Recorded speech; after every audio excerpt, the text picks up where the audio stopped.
Hello friends, मेरा नाम मुनीश शर्मा है। मैं आपका स्वागत करता हूं हमारे इस यूट्यूब चैनल में आइकॉनिक ग्रुप के अंदर। फ्रेंड्स, हर बार की तरह इस बार भी हम लोग एक इंटरेस्टिंग टॉपिक लेके आए हैं आपके लिए।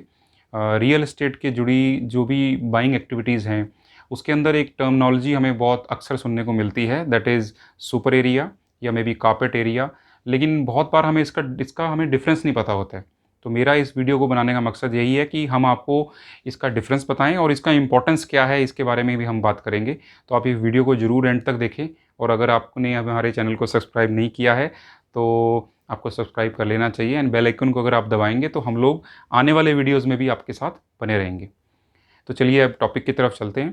तो जनरली फ्रेंड्स, हम मार्केट में देखते हैं कि होम बाइंग में जब लोग घर खरीद लेते हैं तो जनरली जो अंडर कंस्ट्रक्शन प्रॉपर्टीज़ होती हैं वहाँ पे अगर हम कहीं भी डिस्प्यूट देखते हैं बिल्डर्स का या बायर्स का, तो उसमें से 70 टू 80% जो केसेस होंगे वो जो हमने नोट किया है वो साइज़ को लेके होते हैं। तो क्योंकि बिल्डर कमिट कुछ और कर रहा होता है और कस्टमर को एंड ऑफ द डे कुछ और साइज़ मिल रहा है जो एक्चुअल में जाके उसको मिलता है, एंड वहाँ पे नॉलेज की कमी से ये सब चीज़ें आने वाले टाइम में आपको ना फेस करनी पड़े, इसलिए हम लोग ये वीडियो लेके आए हैं। मुझे लगता है कार्पेट एरिया समझना उतना ही ज़रूरी है जितना कि सुपर एरिया। फ्रेंड्स, हम लोग बात करते हैं कार्पेट एरिया की। कार्पेट एरिया आपके घर का इंटरनल एरिया होता है अपार्टमेंट के अंदर, जो आपकी अपार्टमेंट की आउटर वॉल्स के अंदर का एरिया रहता है।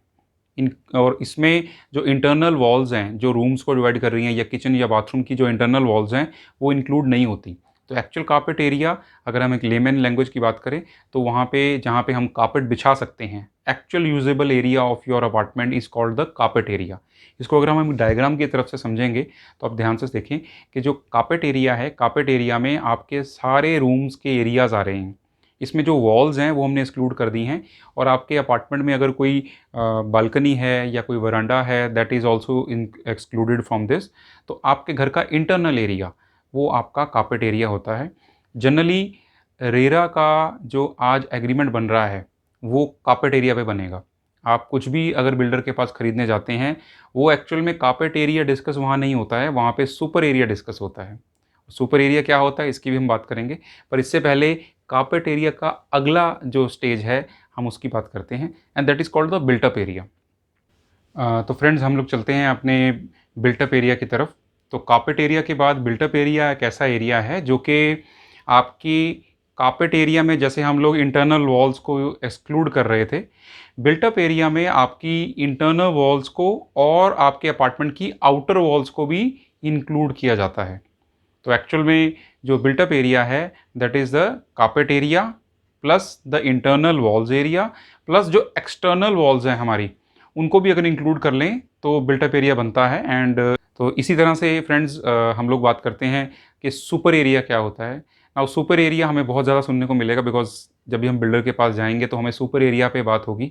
सुपर एरिया में दोस्तों आपका कार्पेट एरिया, कार्पेट एरिया के साथ आपकी बालकनीज़, आपकी स्टेयरकेसेस का एरिया, आपकी लिफ्ट का एरिया, और अगर आपकी सोसाइटी में कोई बिल्ट अप स्ट्रक्चर है जैसे कि क्लब हाउस, उसका भी एरिया ऐड अप होता है।